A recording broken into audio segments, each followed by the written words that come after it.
Senator Hunt, you're recognized to speak.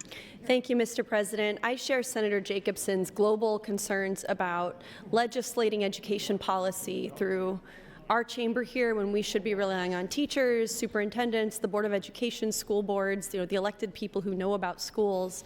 But as far as the bill that sits before us, anti-Semitism is real. It is increasing in the United States, and Jewish students must know that they are safe in schools, they're safe in their classrooms, they're protected from harassment and discrimination just like every other student, and our civil rights laws require that, and I fully support enforcing them vigorously. My question about LB538 is the definition. And I know that finding a definition of something like anti-Semitism is hard when there isn't really a legal definition, but this is something that can hopefully be addressed with an amendment, and I know that folks are going to continue to work on it on select file. My problem with the IHRA working definition of anti-Semitism is that it includes quote, contemporary examples.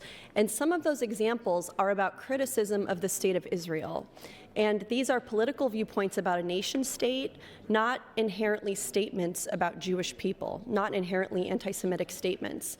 So I want to be clear through this bill that you can oppose the policies of Israel the same way that people oppose U.S. immigration policy, Russian military actions, Chinese human rights abuses, and that criticizing a government is not the same thing as attacking a religion or attacking an ethnic group or anything like that.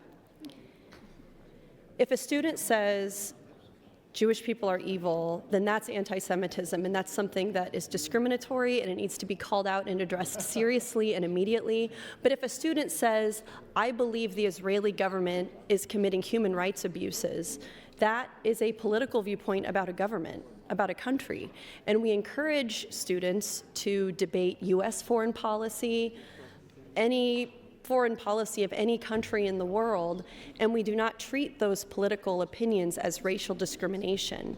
And I want to make sure that with LB538, we're doing the same thing.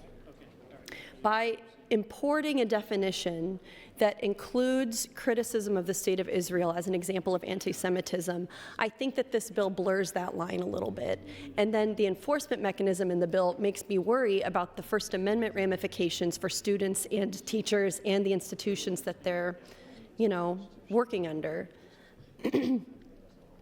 Under this bill, schools have to report incidents of, quote, implicating anti-Semitism. And anti-Semitism is it's defined using this political framework that includes criticism about Israel. So what I worry about is that in practice, a student or a faculty member will wonder, if I criticize Israeli government policy in class, will that be reported as discrimination? If I organize a campus protest for Palestinian rights, could that trigger a Title VI complaint? And we see in schools all over the country, in colleges like Columbia University, that the Trump administration has come down hard on these students and these faculty members and these institutions for criticism of the state of Israel. So in context globally of what's happening in our country, I think that we should be skeptical and very careful with bills like LB538 to make sure that we're not criticizing that we're not conflating criticism of a government with discrimination against a religious or ethnic group.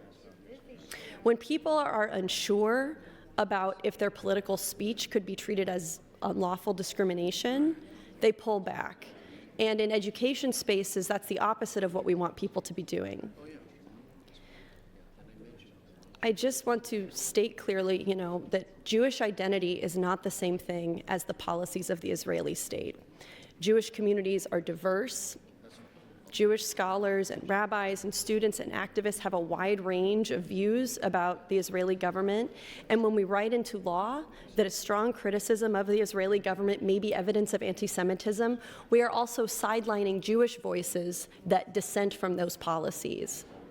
I think, and I've been clear forever, that we have to confront anti-Semitism wherever it appears, in slurs, harassment, exclusion, threats, but we should not expand our discrimination laws in a way that risks turning political speech about a foreign government into a civil rights violation. We can protect Jewish students without policing political viewpoints. We can fight anti-Semitism without chilling campus debate. And we can uphold civil rights and the First Amendment with a way that also protects minority voices. And so for those reasons, I have questions about this bill. Thank you, Mr. President.